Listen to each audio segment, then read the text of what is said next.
Good morning and welcome you all to Gyanshala tutorials. My name is Vasudev Tyagi और आज लेके आए हैं class 9 civics chapter 1 that is democracy in contemporary world. ठीक है, तो चैप्टर का नाम बड़ा खतरनाक है, that is democracy in contemporary world. कि डेमोक्रेसी मतलब लोकतंत्र, डेमोक्रेसी मतलब लोकतंत्र। ये बेसिकली पता होना चाहिए 9th क्लास के बच्चे को कि डेमोक्रेसी का क्या मतलब है। ठीक है, लिटरली मतलब लिटरल मीनिंग तो पता हो कि हाँ इसके डिक्शनरी में क्या मतलब होता है। आपको मतलब सिंबॉलिक या एक तरीके से जो कॉन्स्टिट्यूशनल डेफिनेशन है वो ना पता हो, बट लिटरल मीनिंग पता होना चाहिए। अब आता है वर्ड कॉन्टेम्पररी वर्ल्ड। ठीक है, अब एक्चुअली में जो कंटेम्पररी वर्ल्ड का मतलब है कंटेम्पररी कंटेम्पररी वर्ल्ड। अब ये जो कंटेम्पररी वर्ल्ड है ना, इसका मतलब होता है मॉडर्न वर्ल्ड। क्या मतलब है इसका? Modern world. अच्छा, अब ये कब से समझे भाई कि मॉडर्न वर्ल्ड की क्या मतलब है? मतलब कब वर्ड मॉडर्न हुआ कब वर्ल्ड मॉडर्न हुआ? ये इसका एक लैंडमार्क क्या है कि क्या किस पॉइंट से हम समझ सकते हैं कि ये मॉडर्न वर्ल्ड यहाँ से स्टार्ट हो गया, मॉडर्नाइजेशन शुरू हुई? इसमें एक लैंडमार्क आता है इंडस्ट्रियलाइजेशन। जब आपका इंडस्ट्रियल रेवोल्यूशन स्टार्ट होता है, क्या शुरू होता है? इंडस्ट्रियल रेवोल्यूशन स्टार्ट होता है। अमेरिका, रशिया आता है पावर में, अमेरिका आता है पावर में, मतलब आप बोले वर्ल्ड वॉर 2 के बाद, वर्ल्ड वॉर 2 के बाद। ठीक है, इंडस्ट्रियल रेवोल्यूशन शुरू होता है, अमेरिका का जन्म होता है, रशिया बहुत बड़ी पावर बन जाती है, ब्रिटेन का डिक्लाइन शुरू हो जाता है, इंडिया का इंडिपेंडेंस का रिवॉल्ट शुरू हो जाता है। 1857 का रिवॉल्ट पढ़ते हैं हम जब, इंडिया का इंडिपेंडेंस मतलब एक तरीके से उसको रेनेसेंस ऑफ इंडियन इंडिपेंडेंस बोलते हैं कि वहां से इंडियन इंडिपेंडेंस एक बार शुरू हुआ। उससे पहले भी एक छोटा सा आप बोल सकते हैं रिवोल्ट हुआ था, बट ब्रिटिशर्स ने उसको दबा दिया। 1857 से वो दोबारा बूस्टअप हुआ। मंगल पांडे वगैरह का जो हम पढ़ते हैं क्लास 10th में पढ़ेंगे, Indian history is all about class 10th। ठीक है, उसमें मंगल पांडे का रिवोल्ट वगैरह पढ़ते हैं, काली पलटन ये सब वो। ठीक है, तो वो 1857 इंडिया के रिस्पेक्ट में लैंडमार्क है। और दूसरा आप समझ सकते हैं वर्ल्ड के रिस्पेक्ट में इंडस्ट्रियल रेवोल्यूशन, इंडिया के रिस्पेक्ट में भी वो आता है इंडस्ट्रियल रेवोल्यूशन। ठीक है, कि अभी सिर्फ कंटेम्पररी वर्ल्ड का मतलब बता रहा हूँ, मॉडर्न वर्ल्ड, कंटेम्पररी वर्ल्ड मतलब मॉडर्न वर्ल्ड। तो हम समझेंगे कि डेमोक्रेसी के क्या एप्लीकेशंस हैं। एप्लीकेशन समझते हैं? एप्लीकेशन मतलब कि किस तरीके से अप्लाई हो रही है अब के टाइम में। देखो, पॉलिटिकल साइंस है जो सिविक्स है, ये पॉलिटी जिसको बोलते हैं, मतलब अभी के आपकी क्लास में तो तीनों का मतलब एक ही है, बट आगे जाके चेंज होता है। ठीक है, हम बात जिसकी बात कर रहे हैं पॉलिटिकल साइंस या सिविक्स की। ठीक है, so these things have two things. एक उसमें थ्योरी है, मतलब कि कॉन्सेप्ट्स हैं, जो चीज लिखी गई है, फिर उनका एप्लीकेशन है। ठीक है, तो अब डेमोक्रेसी एज अ कंसेप्ट क्या है कि लोकतंत्र, लोग अपने रिप्रेजेंटेटिव चुनते हैं। डेमोक्रेसी भी दो टाइप की होती है, डायरेक्ट इनडायरेक्ट, ये सब आता है। दिस इज अ कंसेप्ट, कि कंसेप्ट हो गया, इमेजिनेशन कह सकते हैं, या किसी की दिमाग की उपज है, मानसिक उपज है किसी के दिमाग की। डेमोक्रेसी किसके दिमाग की उपज है। ठीक है, कि किसी ने सोचा कि हाँ ऐसा भी हो सकता है, फिर वो चीज बीइंग में आ गई, यानी वो चीज एग्जिस्ट कर रही।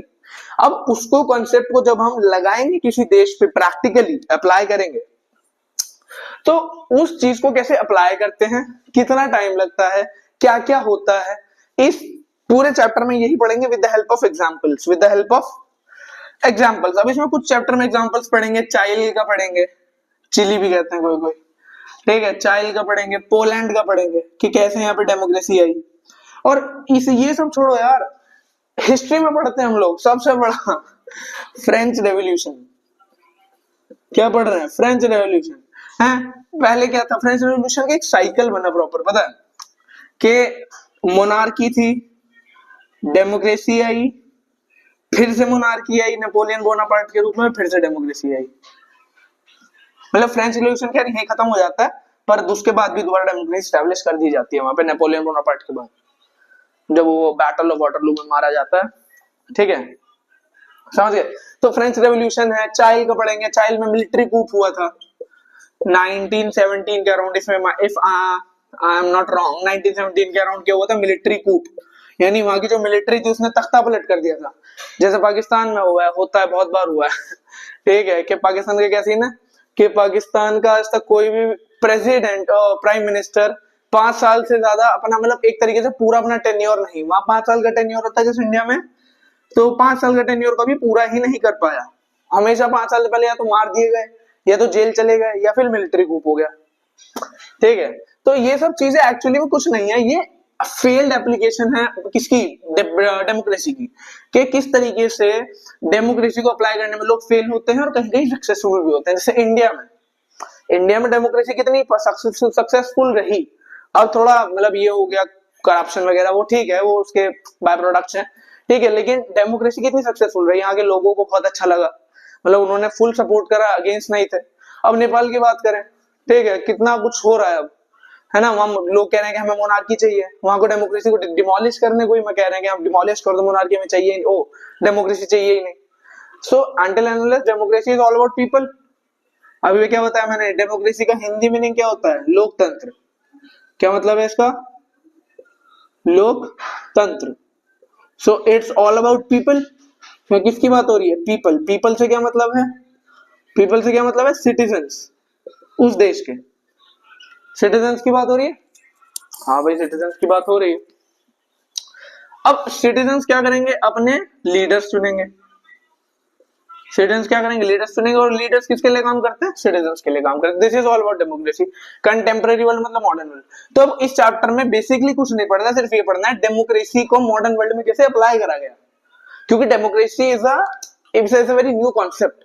डेमोक्रेसी पॉलिटिकल साइंस के रेस्पेक्ट में एक बड़ा न्यू कॉन्सेप्ट है। ये डेमोक्रेसी कब एग्जिस्ट में आता है, जब हम बात करते हैं लिबरलिज्म आता है, ठीक है, जॉन लॉक जी आते हैं, उस टाइम से, ठीक है, तो उनके टाइम से ही क्या हो रहा है, ये डेमोक्रेसी अभी भी आया है, मतलब अगर हिस्ट्री के उसमें देखें, हिस्ट्री के रेस्पेक्ट में देखें तो अभी भी आया है, it's a very new concept. तो उस न्यू कॉन्सेप्ट को कितनी जल्दी देशों ने अडेप्ट करा और कैसे अडेप्ट करा, वो पढ़ेंगे इस चैप्टर में, ठीक है। स्टार्ट करते हैं हम। पहला टॉपिक है जो मैंने लिखा है, स्ट्रगल फॉर डेमोक्रेसी। अब जो डेमोक्रेसी के सपोर्टर्स थे, जो डेमोक्रेसी के सपोर्टर्स थे, ऐसी बात नहीं है, ये मैंने हाथ में ले लिया, चुप रहा था यहाँ पे, ठीक है। अब स्ट्रगल फॉर डेमोक्रेसी में क्या पढ़ेंगे, ऐसा नहीं है कि अगर मैं आज आके बोल दूं कि आज से दुनिया में एक नया कॉन्सेप्ट आ गया डेमोक्रेसी, और सारे देश अपना लो और सबने अपना लिया खुशी खुशी, ऐसा नहीं होता है, ठीक है। अगर कोई कॉन्सेप्ट आ रहा है, फॉर एग्जाम्पल डेमोक्रेसी ही की बात करें, डेमोक्रेसी आई, डेमोक्रेसी ऐसा कॉन्सेप्ट पॉलिटिकल थ्योरी में डाली गई, और जो या फिर पॉलिटिकल थिंकर्स थे बहुत बड़े बड़े, उन्होंने डेमोक्रेसी को सपोर्ट करा। लिबरलिज्म, जॉन लॉक साहब ने बहुत ज्यादा सपोर्ट करा डेमोक्रेसी को, कि हाँ डेमोक्रेसी बहुत अच्छी चीज है, पढ़नी चाहिए, करनी चाहिए, ठीक है। जितने भी अब यूटिलिटेरियनिज्म के जितने भी, मतलब एक फिलोसफी है, ठीक है, आउट ऑफ योर सिलेबस बस बता रहा हूँ कि एक फिलोसफी थी यूटिलिटेरियनिज्म, उसके जितने भी सपोर्टर्स थे सबने बहुत हेल्प करी डेमोक्रेसी को। तो ऐसा नहीं है आई और हर जगह अप्लाई होगी, हर किसी ने एक्सेप्ट कर लिया। शुरुआत में वर्ल्ड में क्या एग्जिस्ट करता था, वर्ल्ड में क्या एग्जिस्ट कर रहा है, वर्ल्ड में एग्जिस्ट कर रही है मोनार्की, राजा का राज्य। वर्ल्ड में एग्जिस्ट कर रही है ऑटोक्रेसी, यानी एक आदमी का शासन। वर्ल्ड में एग्जिस्ट कर रही थी ओलिगार्की,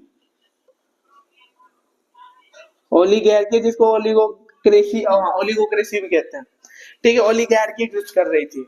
ओलिगार्की इज व्हाट, के देश में क्या हो रहा है, अमीर लोगों का राज है, देश में अमीर लोगों का राज है। ऑटोक्रेसी इज लाइक देश में कुछ काउंटेड नंबर्स ऑफ लोगों का राज है, एक पर्टिकुलर पार्टी हो गई। या फिर उससे पहले भी एक चीज एग्जिस्ट कर रही थी जिसको हम कहते हैं अनार्की, यानी कोई राजा ही नहीं था, लोग ऐसे ही कुछ भी करते थे। सो ये सब चीजें थी जो डेमोक्रेसी से पहले भी एग्जिस्ट कर रही थी। तो जो इनको मानते थे उन्होंने डेमोक्रेसी को फुल अगेंस्ट थे, फुल मतलब बहुत ही गंदा रिवोल्ट करते थे कि अगर कहीं पे डेमोक्रेसी आ रही है कि नहीं नहीं नहीं, अब एक बात, तो डेमोक्रेसी आएगी तो राजा को हटा दिया जाएगा। या जो वहां का जो एक तरीके से, जैसे हिटलर की बात करते हैं, तो जब वहां जर्मनी में डेमोक्रेसी लाई गई तो वहां नाजी पार्टी को हटाया गया, ठीक है, कि आप क्या करें, आप हट जाएं, डेमोक्रेसी आएगी। तो राजा और जितने भी ये ऑटोक्रेट्स थे, जितने भी ओलिगार्क्स थे, इनको क्या लगता था, डर लगता था, तो ये लोग बहुत अगेंस्ट थे, यानी बहुत प्रोटेस्ट करते थे। तो उसी के बारे में पढ़ेंगे कि डेमोक्रेसी ने एग्जिस्टेंस में आने के लिए कितना स्ट्रगल करा है अर्लियर टाइम्स में, ठीक है। अब इसके लिए, अब देखो वही है, बुक में क्या लिखा है, बुक में लिखा है द एक्सपेंशन, यानी जो फैलाव था किसका, डेमोक्रेसी का, the expansion of democracy is not very smooth and easy, is not very smooth and easy। वो कह रहा है कि डेमोक्रेसी का फैलाव इतना स्मूथ, इतना एकदम सराहनीय और इतना आसान नहीं था जितना आपको लगता है, जितना आपको लगता है कि क्या यार सारे देश तो डेमोक्रेसी ही हैं, हर जगह डेमोक्रेसी ही है, हर जगह डेमोक्रेटिक गवर्नमेंट ही है, तो इसमें स्ट्रगल किस बात का, ऐसा नहीं है। ठीक है, अब इसका हम कैसे पढ़ेंगे स्ट्रगल का, हम दो स्टोरीज पढ़ेंगे, टेल्स पढ़ेंगे। क्या पढ़ेंगे हम, दो स्टोरीज पढ़ेंगे। ठीक है, ठीक है। अब स्ट्रगल ऑफ डेमोक्रेसी में दो चीजें पढ़ी जाएंगी। सबसे पहले एग्जांपल है चाइल्ड का। सबसे पहले क्या एग्जांपल है, चाइल्ड का। अच्छा, चाइल्ड है कहाँ, कहाँ है child? Child is a country in south America. कहाँ है? साउथ अमेरिका की कंट्री है।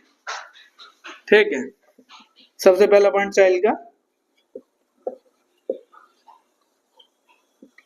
It is a country of south America. South America का एक देश है। ठीक है, समझ गए, ज्यादा कुछ था नहीं इसमें। दूसरा आता है सैल्वाडोर आइलैंड। एक नाम याद रखना, सैल्वाडोर, क्या? Salvador island. क्या करता है सैल्वाडोर आइलैंड? फाउंडर था किसका? सोशलिस्ट पार्टी का। Salvador island was the founder of Socialist Party of child. Child में एक सोशलिस्ट पार्टी वर्क करती थी। अब सोशलिस्ट से क्या समझते हैं भैया, क्या समझते हैं आप सोशलिस्ट से? सोशलिस्ट मतलब कि सामाजिक, सोशलिस्ट मतलब, सोशलिस्ट वर्ड आ रहा है सोशलिज्म से, सामाजिकता या सामाजिक, हाँ सामाजिकता। ठीक है, सोशलिज्म से आ रहा है सोशलिज्म। अब सोशलिस्ट वो हैं जो सोशलिज्म के सपोर्टर्स हैं, यानी वो क्या चाहते हैं कि जितने भी ये बिजनेसमैन हैं, जितने भी ये कैपिटलिस्ट हैं, ये क्या करें, देश से हट जाएं। तो ये जो सोशलिस्ट पार्टी थी, इसका एजेंडा क्या था? इसका एजेंडा था वर्क फॉर पुअर पीपल या वर्क फॉर वर्किंग क्लास। ये किसको सपोर्ट करते थे या किसके लिए काम करते थे? वर्किंग क्लास के लिए। तो ये याद रखना, जब भी कहीं आप नाम पढ़ रहे हैं सोशलिस्ट, जब भी आप एक वर्ड देख रहे हैं सोशलिस्ट और उसके आगे पार्टी देख लें, तो आप समझ जाना किसी भी देश की हो, चाहे किसी भी देश की हो। ठीक है, और एक चीज बता देता हूँ, यही सोशलिस्ट अब मॉडर्न वर्ल्ड में आके कम्युनिस्ट पार्टी बन गई है। क्या बन गई है? Communist party. जैसे communist party of Russia, communist party of China, in fact communist party of India, जो कि हमारे यहाँ तो कम्युनिज्म नहीं काम करता ज्यादा। ठीक है, वो बहुत ही लो क्लास एक पार्टी बन के रह गई है। हमारे इंडिया में भी है, अगर आप गूगल पर डालेंगे कम्युनिस्ट पार्टी ऑफ इंडिया, आपको दिख जाएगा वहां पे। इंडिया में भी कम्युनिज्म एग्जिस्ट करता है, सपोर्टर्स उसके एग्जिस्ट करते हैं। ठीक है, चाइना में communist party of Xi Jinping. ठीक है, नॉर्थ कोरिया और हाँ north Korea, south Korea, north Korea ना, क्या किम जोंग उन। ठीक है, तो ये सब क्या है? ये कम्युनिस्ट है। क्या है? कम्युनिस्ट। और in fact Kim Jong Un is not a communist, वो एक्चुअली एक ऑटोक्रेट है, तानाशाह है। ये समझ गए? ठीक है, सोशलिस्ट पार्टी किसके लिए काम करे? वर्किंग क्लास के लिए काम करे। ठीक है, अब क्या हुआ, ये जो सैल्वाडोर आइलैंड की सोशलिस्ट पार्टी थी, ये इलेक्शन जीतती है। सोशलिस्ट पार्टी क्या करती है? Socialist party of child won presidential क्या स्पेलिंग है? ओके, प्रेसिडेंशियल इलेक्शंस कौन से साल में? 1970 में। अभी की बात है, अभी की मतलब कितना? 55 साल पहले की। 30 इस 2000, अब 2025, 55 साल हो गए। तो 1970 में क्या होता है? सोशलिस्ट पार्टी ऑफ चाइल्ड क्या जीतती है? प्रेसिडेंशियल इलेक्शन, मतलब वहां के प्रेसिडेंट के जो इलेक्शन थे वो कौन जीतती है? सोशलिस्ट पार्टी ऑफ चाइल्ड जीतती है, जिसका फाउंडर कौन था? सैल्वाडोर आइलैंड था। चाइल्ड कहाँ की कंट्री है? साउथ अमेरिका की कंट्री है। ठीक है, समझ गए साहब। After being president he adopted several policies to help poor and workers which included. अब देखो, फिर वही बात बताया था मैंने, सोशलिस्ट पार्टी किसके लिए काम कर रही है? वर्किंग क्लास के लिए काम कर रही है। तो अब ये जो, अब सैल्वाडोर जीत गया, सैल्वाडोर की पार्टी जीत गई। अब जब पार्टी ही सोशलिस्ट है, उसका एजेंडा ही गरीब लोगों के लिए काम करना है, वर्किंग क्लास के लिए काम करना है, तो किसके लिए पॉलिसीज बनाएगी वो? बड़ा सिंपल सी बात है यार, किसके लिए पॉलिसीज बनाएगी? वर्किंग क्लास के लिए, लेबर्स के लिए, है ना, गरीब लोगों के लिए, इनके लिए बनाएगी। तो अब उसने कुछ पॉलिसीज बनाई है ना, कहते हैं अपनी पैर पर कुल्हाड़ी मारना। और इस टाइम खतरनाक पीक था किसका? इंडस्ट्रियल रेवोल्यूशन का। चाइल्ड में भले ही सोशलिस्ट पार्टी जीत रही थी, लेकिन पूरी दुनिया में किसका बोलबाला था? इसका। बिजनेसमैन का, कैपिटलिस्ट का, इंडस्ट्रियलिस्ट का, फैक्ट्रीमैन जितने भी थे, इनका बोलबाला था भाई। पावर इनके हाथ में थी, वर्ल्ड पावर इनके हाथ में थी। ठीक है, यही चला रहे थे दुनिया को, क्योंकि पैसा इंट्रोड्यूस कर रहे थे। क्या कर रहे थे? इन्वेस्टमेंट ला रहे थे, है ना।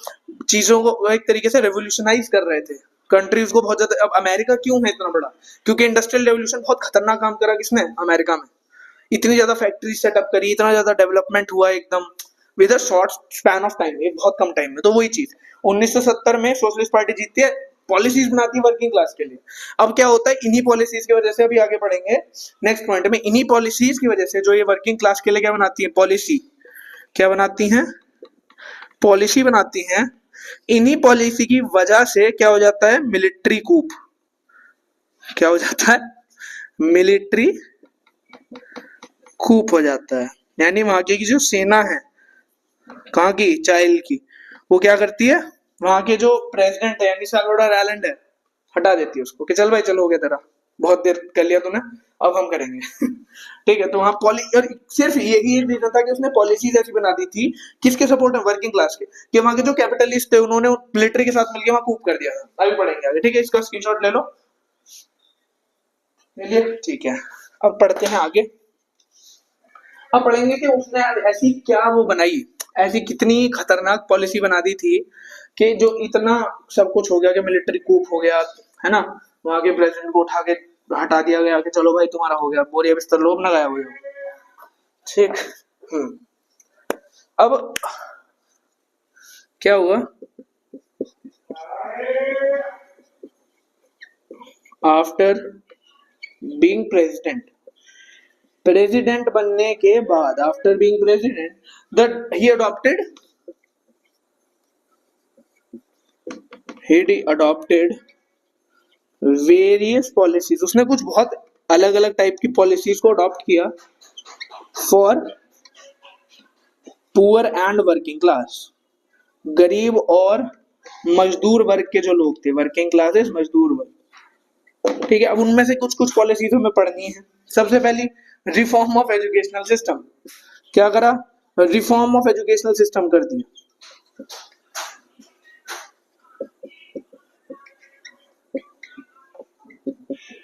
अच्छा देखो, एक चीज बताता हूँ, जब भी सोशलिस्ट पार्टी कहीं आती है, यानी जब भी कहीं सोशलिज्म, जब भी किसी देश में सोशलिज्म या जिसको कम्युनिज्म बोले आज के टाइम में, कम्युनिज्म आता है, वो सबसे पहले क्या चेंज करता है? वहां के एजुकेशन सिस्टम। चाइना का देख लो, चाइना जब एक तरीके से इंडिपेंडेंट हुआ, कहां से? मतलब actually China is a tribal, बोल सकते हैं ट्राइबल कंट्री।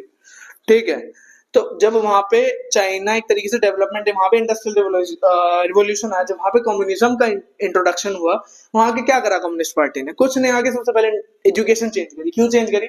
यहाँ भी सेम ही रीजन है, सबसे पहले आती है एजुकेशनल सिस्टम चेंज करा। अच्छा, क्यों चेंज करा? देखो, जब भी किसी देश में हमें रिवॉल्यूशन लाना है, रिवॉल्यूशन मतलब दो टाइप के, एक्चुअली रिवॉल्यूशन भी दो टाइप के, एक तो मारपीट वाले, धरने वाले, प्रोटेक्शन वाले, कि आप प्रोटेस्ट करो, आप एजिटेशन दिखाओ। एक होते हैं इंटरनल रिवॉल्यूशन, कि आप धीरे धीरे देश की मानसिकता ही बदल देते हो, धीरे धीरे देश की मानसिकता ही बदल देते हो। ठीक है, तो वहां काम करता है एजुकेशनल सिस्टम। ये चीज उस चीज के लिए है कि मानसिकता कैसे बदली जाए। तो क्या करते हैं, सोशलिस्ट पार्टी आई, आती सबसे पहले एजुकेशनल सिस्टम में रिफॉर्म करा। ठीक है, क्यों करा? रीजन, क्योंकि वहां के जो बच्चे थे, जो वहां स्कूल में पढ़ रहे थे, कॉलेजेस में पढ़ रहे थे, उनके दिमाग में ये ठूसने के लिए कि भाई सोशलिस्ट पार्टी ही आपकी एकमात्र सहारा है इस देश के डेवलपमेंट के लिए, सोशलिज्म या कम्युनिज्म ही आपका एकमात्र सहारा है। ठीक है, ये। और सबसे पहली चीज, जब भी हम ऐसी चीजें पढ़ते हैं, हमें न्यूट्रल होकर पढ़ना है, हमें इसमें इंटरेस्ट नहीं दिखाना, हमें सपोर्ट नहीं करना कि हम चाइल्ड की सोशलिस्ट पार्टी की तरफ है या कैपिटलिस्ट पार्टी की तरफ है। हम तो एक स्पेक्टेटर हैं, हम सिर्फ देख रहे हैं। ठीक है, तो न्यूट्रलिटी के साथ पढ़ना है। एजुकेशनल सिस्टम का रिफॉर्म करा, क्यों करा? अपने सपोर्ट के लिए, मानसिकता बदलाव लाने के लिए। ठीक है, और ये चीज समझने के लिए बता रहा हूँ, पेपर में सिर्फ ये लिख के आना है, पेपर में सिर्फ पेपर में वो लिख के आना जो मैं यहाँ लिखूंगा, जो मैं मुंह से बोलता हूँ ना, वो अपने दिमाग में बिठा के रखना है।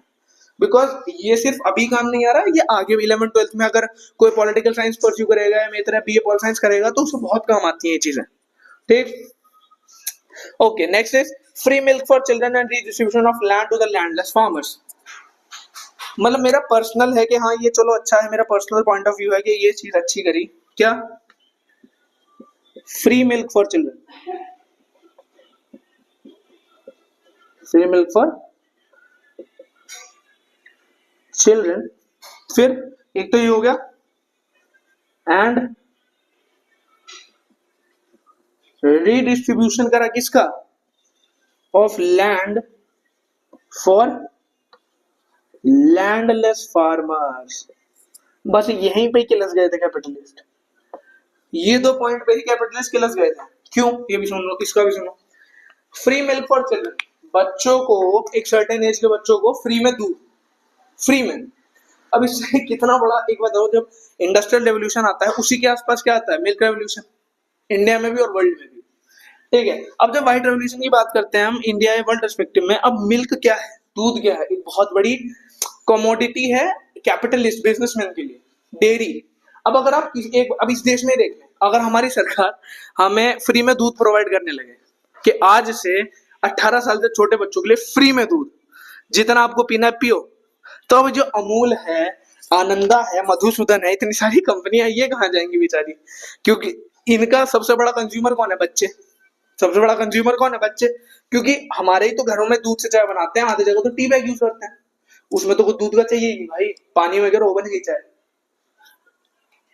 तो ये जो फ्री मिल्क वाली चीज थी, ये कहाँ इफेक्ट कर रही थी, कैपिटलिस्ट को अटैक कर रही थी, उनको अफेक्ट कर रही थी, उनके बिजनेस की मांग कर रही थी। ठीक, दूसरा पॉइंट, मतलब वही ना कि ये तो करा ही करा, मतलब एक तो चोरी ऊपर से सीधा चोरी, कि एक तो दूध भी फ्री में कर दिया और दूसरा रीडिस्ट्रीब्यूशन ऑफ लैंड कर दिया, कि वहां के जो जमींदार थे, वहां के जो फ्यूडल लॉर्ड्स थे, चाइल्ड के, ठीक है, फ्यूडलिज्म हर जगह था वर्ल्ड में। अगर हम देखें मिडीवल हिस्ट्री में चेक करें तो फ्यूडलिज्म यानी एक तरीके से सामंतवाद कहते हैं जिसे, कि फ्यूडलिज्म मतलब कि जमीन इकट्ठी करके रखना और फिर अपनी ही जमीन पे लोगों को काम करने के लिए पैसे लेना उनसे, फ्यूडलिज्म। ठीक है, सामंतवाद। तो फ्यूडलिज्म हर जगह था, जो फ्यूडल लॉर्ड्स थे, जमींदार थे, ये क्या करते थे, इनके पास अपनी जमीन थी बहुत सारी, कई 100 एकड़ जमीन रहती थी, ये उनपे क्या करते थे, मजदूरों को बुलाते थे और काम करवाते थे।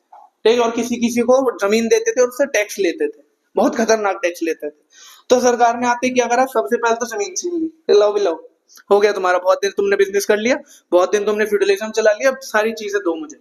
जमीन ले ली, जमीन लेने के बाद डिस्ट्रीब्यूशन करा, इक्वल डिस्ट्रीब्यूशन करा। तो इससे क्या हुआ कि जो लैंडलेस फार्मर्स थे, ऐसे फार्मर जिनके पास जमीन नहीं है, आज भी एग्जिस्ट करते हैं इंडिया में, आपने भी देखा हो, सुना हो, कि जो, और लिटरली बता रहा हूँ, जितने शहरों में पॉपुलेशन है ना, इनमें से काफी ह्यूज अमाउंट ऑफ पॉपुलेशन के पास जमीन ही नहीं है। अगर ये लोगों को फार्मर बना दूं तो ये लैंडलेस फार्मर बनेंगे शहर में, सही बता रहा हूँ, जितने भी बड़े बड़े बिजनेसमैन हैं, इनके पास अपनी जमीन है ही नहीं गाँव की। ठीक है, तो वही कि जिनके पास अपनी जमीन नहीं होती, लेकिन वो किसी खेती किसानी करते हैं दूसरे की जमीन पे, जिसको कहते हैं कि एक तरीके से ठेके पे जमीन लेके खेती करते हैं, तो उनको बोलते हैं लैंडलेस फार्मर्स। तो ये लैंडलेस फार्मर्स को क्या करा, रीडिस्ट्रीब्यूशन ऑफ लैंड करा, जिनसे इनके पास भी क्या आ गई, लैंड आ गई। हाँ, तो बात है, हम बात कर रहे थे free milk for children and registration of land for landless labour, ये समझ आ गया। ठीक, अब इससे अगला पॉइंट समझते हैं। ठीक है, अब इससे अगला पॉइंट, अपोजिंग फॉरेन कंपनीज। ठीक है, इसका आप लेना चाहें स्क्रीनशॉट, या फिर हम एक जगह और कर सकते हैं, यहीं पे लिख देते हैं क्या,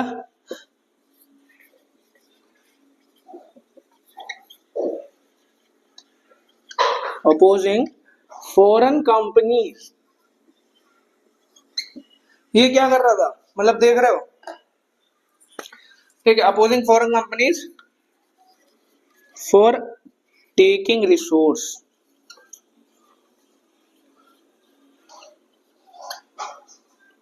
देख रहे हो क्या क्या खतरनाक लीडर था भाई।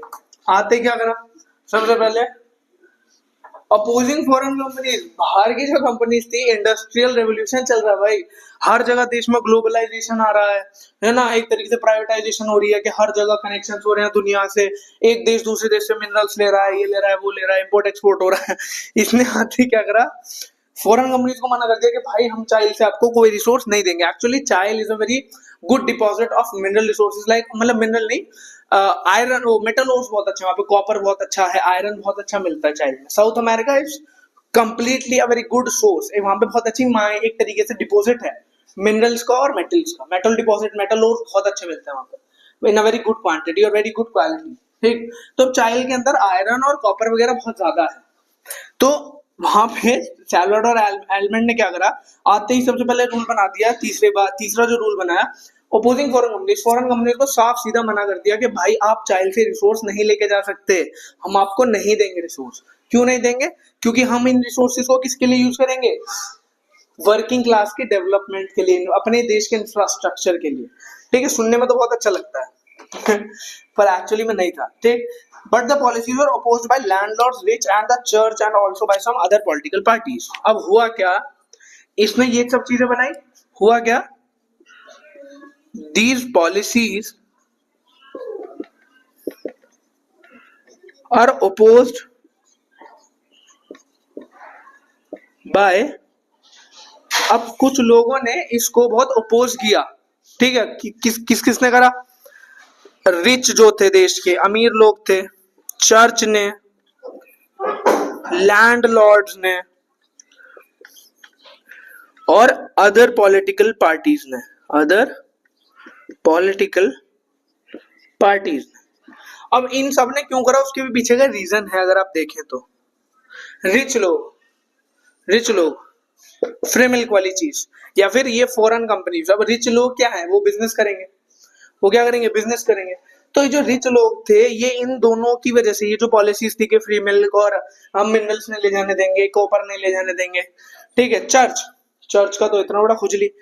एजुकेशनल सिस्टम देखो, जिस टाइम की हम बात कर रहे हैं 1957, इनफैक्ट आज के टाइम में भी बहुत से देश ऐसे हैं, टर्की की बात कर लो, पोप, वहां पे पोप को सब कुछ माना जाता है।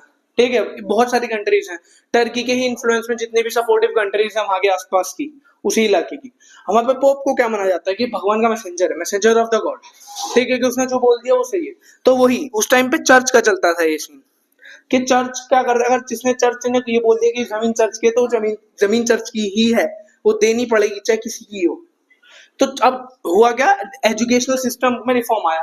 एजुकेशनल सिस्टम में रिफॉर्म आया तो जो चर्च की ऑथोरिटी थी, क्योंकि चर्च ने लोगों के दिमाग में क्या भर दिया था कि चर्च ही क्या सुप्रीम ऑथोरिटी है, लेकिन वहां पे जो सोशलिस्ट पार्टी है तो उसने क्या करा, रिफॉर्म लाया, उसने ये सब बदल दिया। तो किसको चुन, किसको दर्द हुआ सबसे ज्यादा, किसको मिर्ची लगी? चर्च को। चर्च ने क्या करा, अपोजिशन करा, बहुत प्रोटेस्ट करे। फिर आते हैं लैंडलॉर्ड्स का तो भाई सीधा सीधा अटैक करा, उनसे लैंड छीन ली, है ना, फिर इक्वल डिस्ट्रीब्यूशन कर दिया लैंड का। अब फिर आती है अदर पॉलिटिकल पार्टीज, वो तो करेंगी, ऑब्वियस सी बात है। बीजेपी ले लो, बीजेपी कुछ भी करेगी। तो क्या है, राहुल गांधी की कांग्रेस हो गई, आम आदमी पार्टी हो गई, बहुजन समाज पार्टी हो गई, ये सब क्या करेंगी, सही को भी अपोज करेगी। ठीक है, तो पॉलिटिकल पार्टीज भी सेम थी कि वो तो बस ऐसे ही बहती गंगा में हाथ धो रही थी। ठीक है, ओके नाउ अब हुआ क्या, एक डेट आती है बड़ी इंपॉर्टेंट, इसको स्क्रीनशॉट ले लो, फिर आगे चलते हैं। स्क्रीनशॉट ले लो इसका।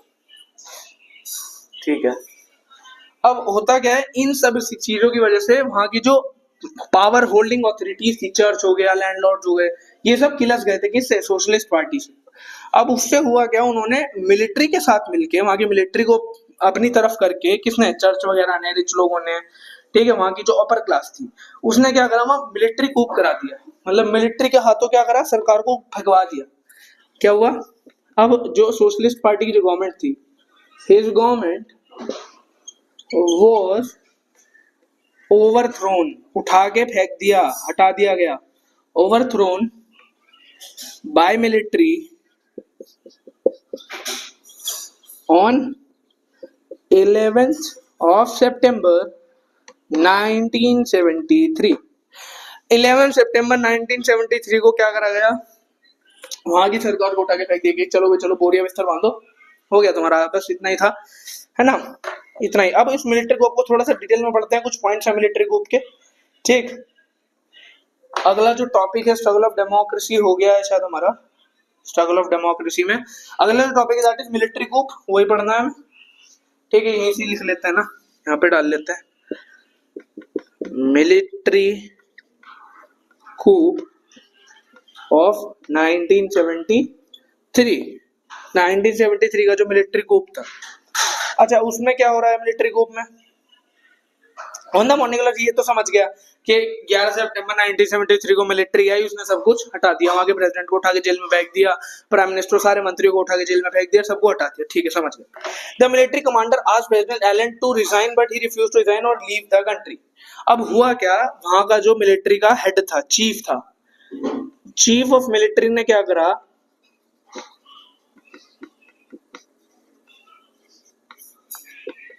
कहा किसको? सैल्वाडोर एलेंड को। क्या कहा?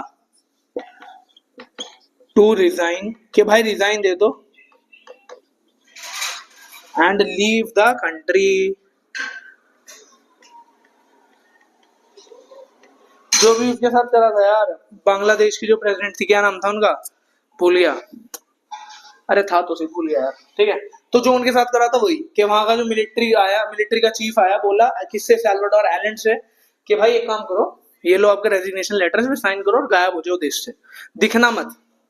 क्या करना? दिखना मत देश में। ठीक है।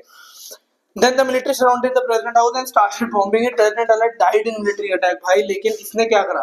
आलंड, ये भगत सिंह आदमी भाई, इसने क्या करा? मना कर दिया कि भाई कुछ भी कर लो, नहीं जाऊंगा मतलब नहीं जाऊंगा। दैट इज एक्चुअली, अगर हम देखें जाए, Salvador Allende is a real socialist. वो एक तरीके से कम्युनिस्ट था ही नहीं, वो सच्ची में सोशलिस्ट था, जिसको हम सामाजिक कहते हैं, सोशलिस्ट। क्योंकि इसने क्या करा? इसने रिफ्यूज ही कर दिया कि भाई नहीं जाऊंगा। सैल्वाडोर एलेंड ने क्या करा? रिफ्यूज टू रिजाइन, रिजाइन कर दिया, मतलब मना कर दिया रिजाइन करने से, कि ना तो देश छोड़ूंगा और ना रिजाइन करूंगा। तब वहां के मिलिट्री ने करा क्या? वहां का जो प्रेसिडेंट हाउस था, जैसे प्रेसिडेंट हाउस है, प्रेसिडेंट हाउस है, चारों तरफ से घेरा मिलिट्री ने और बॉम्बे उड़ा दिया भाई, तहस नहस कर दिया, मतलब एकदम नेस्ता नाबूद कर दिया। और इससे हुआ क्या? सैल्वाडोर एलेंड वहीं मर गया, उसने वहीं अपने प्राण त्याग दिए अटैक में। ये चाइल्ड का भगत सिंह था भाई। ठीक है, क्या हुआ? प्रेसिडेंट हाउस में बैठा रहा, गया नहीं। वहां की मिलिट्री ने क्या करा? चारों तरफ से घेरा और पेल दिया, वहीं मर गया, अटैक में ही मारा गया। ठीक है, अब हुआ क्या इसके बाद दोबारा? ठीक, the military coup was led by general Augusto Pinochet. आप इसका नाम दोबारा भी पढ़ते हैं चाइल्ड का, जब आप आगे 11th-12th में जाते हैं, चाइल्ड का हम दोबारा पढ़ते हैं। अब इसको इरेज करने वाला है मैं, स्क्रीनशॉट ले लो इसका। ठीक, अब होगा क्या कि ये जो ऑगोस्टो पिनोशे है ना, ये अपने आप को प्रेसिडेंट बना देता है। क्या कर देता है? अपने आप को प्रेसिडेंट बनाता है, फिर दोबारा डेमोक्रेसी ले आता है। ये आयूब खान था। ये कौन था दूसरा? आयूब खान। पढ़ा है आयूब खान के बारे में? उसने भी यही करा था। पहले क्या था? Chief of commander of chief था, किसका? आर्मी का, पाकिस्तान की। उसके बाद क्या करा? वहां के प्रेसिडेंट को उठा के फेंका, उसको मार दिया। मारने के बाद क्या करा? खुद प्रेसिडेंट बन गया। उसके बाद क्या हुआ? देश में इलेक्शन करा के दोबारा जीत गया। तो 5 साल तो as a coup had led करा देश को, फिर 5 साल प्रेसिडेंट बना रहा 5 साल भी नहीं, उससे पहले ही मर गया था। ठीक है, ठीक। अब बात कर रहे हैं जो मिलिट्री कूप था, ये जो मिलिट्री कूप था, ये जो तख्ता पलट था, वॉज, अब ये कौन लेड कर रहा था? Led by Augusto Pinochet. क्या नाम है इसका? Augusto Pinochet. अब जो ऑगस्टो पिनोशे था, एक था कि कौन था? आर्मी जनरल था, एक आर्मी जनरल था। जैसे आयूब खान भी कौन था? आर्मी जनरल ही था।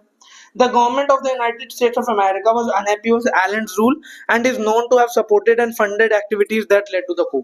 देखो अमेरिका, एक वो देखा तुमने, मोहल्ले की एक चाची होती है जो क्या करती है, तो किसी को, मतलब उस चाची को वो पसंद नहीं है घर में जो आंटी रहती है, तो वो क्या करेगी?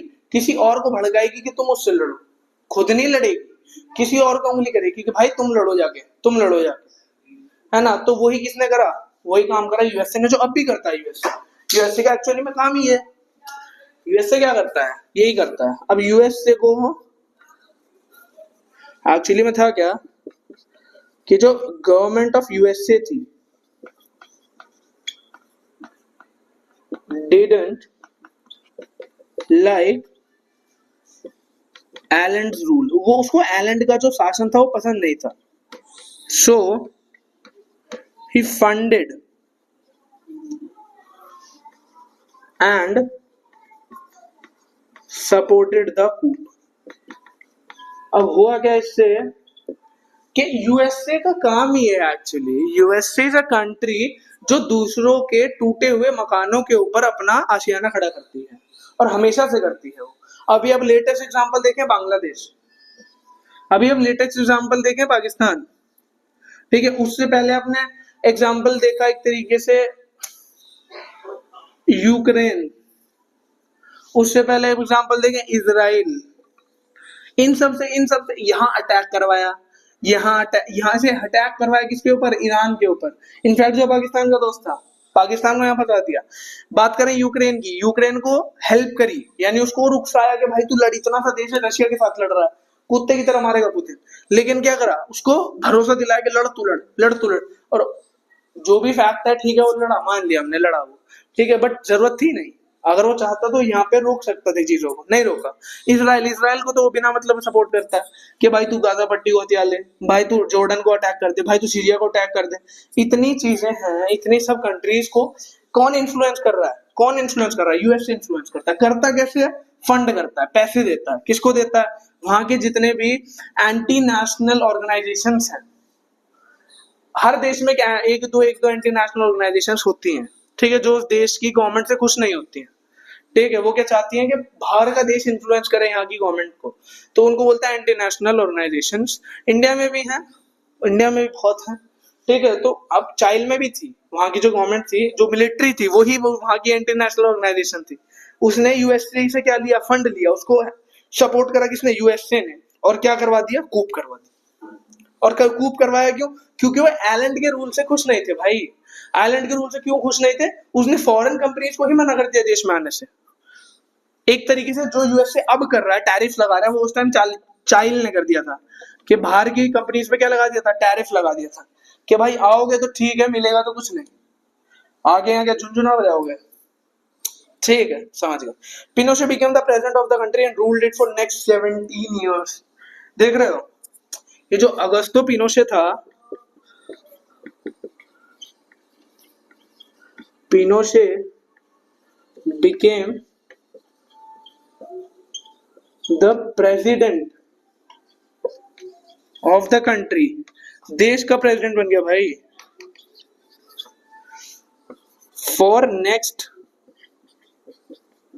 17 ईयर्स, 17 साल तक। देख रहे हो, यूएसए का इतना इसको जियोपॉलिटिक्स कहते हैं, जो एक कंट्री दूसरी कंट्री के पॉलिटिकल ऑर्गेनाइजेशंस को, पॉलिटिकल ऑर्गेनाइजिंग को क्या करती है, अफेक्ट करती है, तो इसको बोलते हैं जियोपॉलिटिक्स। तो यूएसए की जियोपॉलिटिक्स इतनी खतरनाक है कि वो किसी एक देश में वहां की गवर्नमेंट को हटा के एक आदमी को 17 साल तक प्रेसिडेंट बनवा सकती है। 17 साल, समझते हो 17 साल कितना होता है ना। हमारा इंडिपेंडेंस स्ट्रगल निकल गया था भाई 17 साल ठीक है, तो 17 साल तक पिनोशे क्या बना रहा, वहां पे प्रेसिडेंट बना रहा। अब इसके बाद क्या होता है, रिस्टोरेशन ऑफ डेमोक्रेसी। धीरे धीरे क्या होता है, रिस्टोरेशन होती है। 17 साल तक तो पिनोशे था। अब उसके बाद पिनोशे ने क्या करा, पिनोशे ने रेफरेंडम कराया, ठीक है। रेफरेंडम क्या है वो समझते हैं। अच्छा, इसकी स्क्रीनशॉट ले लो, ले लिया, ठीक है।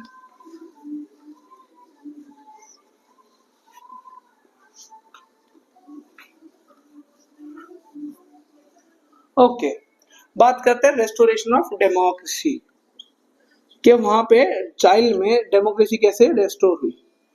रेस्टोरेशन ऑफ डेमोक्रेसी क्या एक्चुअली में वहां की जो वो है, वो रेस्टोर कैसे हो रही है, ठीक। पिनोशे होल्ड अ रेफरेंडम, पहला पॉइंट क्या, पिनोशे ने क्या करवाया, रेफरेंडम in 1988, yes, कब, 1988, as he felt confident that in this referendum the people would say yes to his continuing the power, but the people of Chile say no to Pinochet and his military dictatorship ended, political freedom in Chile restored। अब हुआ क्या, वहां पे referendum हुआ 1988 में। अब ये referendum हुआ क्यों, कि ये जो पिनोशे था ना, ये जो पिनोशे था, ये बहुत ज्यादा क्या हो गया था, एक तरीके से आप मान लें क्या, ओवर कॉन्फिडेंट। क्या हो गया था, ओवर कॉन्फिडेंट। क्यों हुआ ओवर कॉन्फिडेंट, ये ओवर कॉन्फिडेंट हो गया था, इसको लग रहा था कि लोग क्या बोलेंगे, यस। क्या लग रहा था इसको, लोग क्या बोलेंगे, यस बोलेंगे। लेकिन एक्चुअली में हुआ कि लोगों ने क्या बोला, यस तो बोला नहीं, नो बोल दिया कि हमें नहीं चाहिए भाई, तू गायब हो जाए, ठीक है। तब लोगों ने नो बोल दिया, उसको लगा 17 साल में लोग भूल गए होंगे, उसको एक्सेप्ट कर लिया होगा, बट ऐसा नहीं हुआ, ऐसा नहीं हुआ। तो एक्चुअली में हुआ क्या, इस रेफरेंडम के बाद पॉलिटिकल फ्रीडम दोबारा से कहां गई, चाइल्ड में रिस्टोर हो गई। Political freedom restored in child, ठीक है, कि चाइल्ड में दोबारा से पॉलिटिकल फ्रीडम क्या हो गई, रेस्टोर हो गई। Slowly the army's role in the country's government has been eliminated, ठीक है। The elected government came to power ordered inquiries that showed that his government was not only very brutal but also very corrupt। अब हुआ क्या कि जो next government elect होके आई, उसने क्या करा, next elected government proved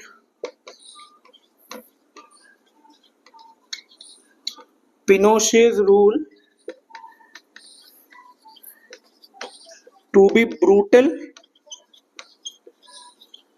as well as corrupt। अब क्या हुआ उसमें, देश में क्या हुआ, वहां की जो नेक्स्ट इलेक्टेड गवर्नमेंट आई उसने क्या प्रूव कर दिया, इंक्वायरीज बिठाई, उसमें बहुत ज्यादा इंटेरोगेशन करवाई, और उसने क्या प्रूव करा कि जो पिनोशे का रूल था वो बहुत ज्यादा ब्रूटल था। उसने बहुत ज्यादा क्या करा, उत्पीड़न करा लोगों के साथ, और क्या करा, करप्ट था, भ्रष्ट थी, हर चीज के लिए पैसे खिलाने पड़ रहे थे लोगों को, करप्ट थी, ठीक है। अब हुआ क्या, इन जनवरी 2006 Michel बैचेलेट, daughter of General Alberto Bachelet, was elected president of Chile in the presidential election, the defeated once child richest man। अब हुआ क्या, अब ये सब चीजें समझ गए, डेमोक्रेसी रिस्टोर हुई 2006 में, कब, जब मैं पैदा हुआ था 2006 में, अरे कौन सा पेन, सॉरी। अब हुआ क्या, इन जनवरी 2006 जनवरी में कौन, बैचेलेट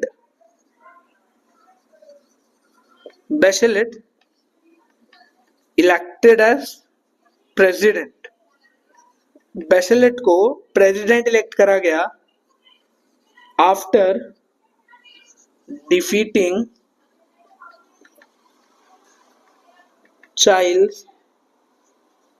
one of the richest man. अब हुआ क्या, जनवरी 2006 में वहां पे एक पॉलिटिकल लीडर थी, बैचेलेट, पूरा नाम देखे तो मिशेल बैचेलेट, क्या नाम था, मिशेल बैचेलेट। अब ये जो मिशेल बैचेलेट थी ना, ये एक्चुअली में थी कौन, ये डॉटर थी, किसकी भला, डॉटर ऑफ एल्बर्टो बैचेलेट। एक एल्बर्टो बैचेलेट नाम का आर्मी जनरल था, उसकी क्या थी, बेटी थी, उसकी बेटी थी मिशेल बैचेलेट। इसको 2006 में क्या, इसने इलेक्शन जीता और ये प्रेसिडेंट बनी, और इसने किसको हराया, चाइल्ड के एक one of the richest man, वहां का जो सबसे अमीर आदमी था उसको इसने हरा दिया। तो अब हमने ये देखा, इस पूरी चीज में अगर हम रिवाइज करें, कैसे एक देश में पहले क्या थी, डेमोक्रेसी थी, सैल्वाडोर एलमेंड आते हैं, सोशलिस्ट पार्टी रूल में आती है, इलेक्शन जीतती है 1980s में। उसके बाद 1980 की बात करो, 1970 में, 1973 में क्या होता है, मिलिट्री coup हो जाता है, वहां पे डेमोक्रेसी डिमोलिश कर दी जाती है। डेमोक्रेसी डिमोलिश होने के बाद वहां पे 17 साल रूल करता है कौन रूल करता है, ऑगस्टो पिनोशे। अब ऑगस्टो पिनोशे रूल करता है, उसके बाद 1988 में वो क्या करवाता है, रेफरेंडम। 1988 में रेफरेंडम करवाने के बाद वो हार जाता है। उसके बाद वहां पे जो नेक्स्ट इलेक्टेड गवर्नमेंट आती है वो क्या करती है, पिनोशे के रूल को ब्रूटल और करप्ट बताती है, वहां पे इंक्वायरीज बिठाती है। उसके बाद लास्ट पॉइंट 2006 में दोबारा से डेमोक्रेसी आती है, और जो बैचेलेट थी, कौन, ऑगस्टो बैचेलेट की बेटी मिशेल बैचेलेट, क्या करती है, इलेक्शन जीत जाती है, प्रेसिडेंट बनती है, और उसने किसको हराया था, चाइल्ड के one of the richest man को हराया। तो देखा, सबसे पहले डेमोक्रेसी थी, फिर क्या आया, फिर वहां पे एक डिक्टेटरशिप आई, तानाशाही आई, तानाशाही के बाद फिर क्या आ गया, डेमोक्रेसी आ गई। तो यही स्ट्रगल होता है एक्चुअली में डेमोक्रेसी का, क्या होता है, यही स्ट्रगल होता है। बहुत सारे देशों में ऐसा ही होता है कि डेमोक्रेसी को हटा दिया जाता है, because democracy is a very soft power, democracy बहुत सॉफ्ट पावर है। डेमोक्रेसी क्योंकि डेमोक्रेसी में हार्ड रूल नहीं है, मतलब कि आप किसी के ऊपर दबाव नहीं डालते हो, आप उसमें फ्री विल होती है। डेमोक्रेसी का एक बहुत इंपॉर्टेंट पॉइंट है फ्री विल। आपके पास general will, free will, general will कहते हैं पॉलिटिकल साइंस में इसको। आपके पास फ्री विल है, आपके पास जनरल विल है कि आप जो चाहे आप उसको सपोर्ट कर सकते हैं, जो चाहे आप वो कर सकते हैं। आपके अंदर, आपके पास एक सेंस ऑफ लिबर्टी होती है, ठीक है। लेकिन डिक्टेटरशिप में ऐसा नहीं होता, तो इस वजह से डेमोक्रेसी को हटाना आसान है। और डिक्टेटरशिप को लाना आसान है लेकिन उसको हटाना बड़ा मुश्किल है। ठीक है, तो यही स्ट्रगल ऑफ डेमोक्रेसी है। ये एक स्टोरी आज हमने कंप्लीट करी चाइल्ड की। ठीक है, अब अगले नेक्स्ट पार्ट में हम क्या करेंगे, पोलैंड की स्टोरी पढ़ेंगे और आगे का चैप्टर कवर करेंगे कि पोलैंड में क्या हुआ था। ठीक है, thank you for attending the lecture with me.